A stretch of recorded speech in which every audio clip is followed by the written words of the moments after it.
Sunday ആയിട്ട് പ്രത്യേകിച്ച് പണിയൊന്നുമില്ലാതെ ഞാനും താത്തി ആകെ ബോറടിച്ചിരിക്കുന്നു. സോ ഞങ്ങൾ കരുതി എങ്ങട്ടേലൊക്കെ പെട്ടെന്ന് പോയിട്ട് വരാന്ന്.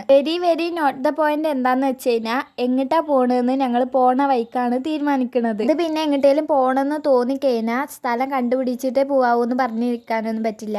അങ്ങോട്ട് പോവാ, സ്ഥലമൊക്കെ പിന്നെ പോണ വഴിക്ക് വന്നോളും. അങ്ങനെ ഒരു ഇതാണ് എൻ്റെ ഒരു ഇത്. എല്ലാവരുടെ ഒരു ഇതും അങ്ങനെ ഒരു ഇതാവണമെന്നില്ലല്ലോ. എൻ്റെ ഈ ഒരു ഇത് എങ്ങനെയുണ്ട് ഇപ്പൊ പറഞ്ഞു വരുമ്പോ നമ്മൾ വന്ന് അവസാനം നമ്മൾ കാക്കൂൻ്റെ താത്താൻ്റെ വീട്ടിൽ എത്തി. ഇതിന്റെ ഇടയിൽ ഒരു കാര്യം പറയാൻ വിട്ടുപോയി. ഞാനും താത്തയും മാത്രല്ല ഐസൂട്ടനും ഉണ്ടായിരുന്നു കേട്ടോ. ഇവിടെ വന്നപ്പോ എനിക്ക് തുണക്ക് മിച്ചൂട്ടനെ കിട്ടി. പിന്നെ രണ്ടാളും ഈ വണ്ടിയിൽ നിന്ന് ഇറങ്ങിയിട്ടില്ല കേട്ടോ. ഇന്നലെ വാങ്ങിയ ക്യാപ്പിന്റെ ഷോ ആണ് ഇത്. കയ്യിന്ന് വെച്ചിട്ടുണ്ടായിരുന്നില്ല. ഇത് ഇട്ട് കഴിഞ്ഞാലോ ഓനക്ക് കണ്ണും കാണില്ല, നമുക്ക് ഓനെയും കാണാൻ പറ്റില്ല. അതാണ് അവസ്ഥ. തിരിച്ചേക്കാൻ പറഞ്ഞാൽ അതും കേൾക്കില്ല, തിരിച്ചിടാൻ പറഞ്ഞാൽ തീരെ കേൾക്കില്ല. മുന്നത്തെ വീഡിയോയിൽ പറഞ്ഞ പോലെ പാവാട്ടോ, ഭയങ്കര നിഷ്കുത്തരാണ്, പറഞ്ഞാൽ കേൾക്കില്ല എന്നുള്ളൂ. ജസ്റ്റ് ഒന്ന് ചിരിക്കുക വീഡിയോ എടുക്കാനാന്ന് പറഞ്ഞതേ ഓർമ്മയുള്ളൂ. അപ്പക്ക് പിന്നെ ക്ലോസപ്പിന്റെ പരസ്യം പോലെ ആകെ മുന്നിൽ 4 പല്ലുള്ളൂ. അത് നേരെ വൃത്തിക്ക് കാണിച്ചു തന്നിട്ടുണ്ട്. ആ പല്ലിന്റെ രഹസ്യം വേണമെങ്കിൽ ഒന്ന് ചോദിച്ചാൽ മതി, ഞാൻ പറഞ്ഞുതരാട്ടോ. അതിന്റെ ഇടയിൽ പിന്നെ നമ്മള് സമൂസയും പൊക്കവടിയും ചായയൊക്കെ കുടിച്ചിട്ടൊക്കെ ഉണ്ടായിരുന്നു. അതൊക്കെ കഴിഞ്ഞിങ്ങനെ നിൽക്കുമ്പോഴാണ് നല്ല താഴത്തു കൂടെ ഒരു വിമാനം പോയത് കേട്ടോ. അതിന്റെ വീഡിയോ എടുക്കാൻ വേണ്ടിയിട്ട് ഞാൻ ഫോൺ എടുത്ത് വന്നപ്പോക്ക്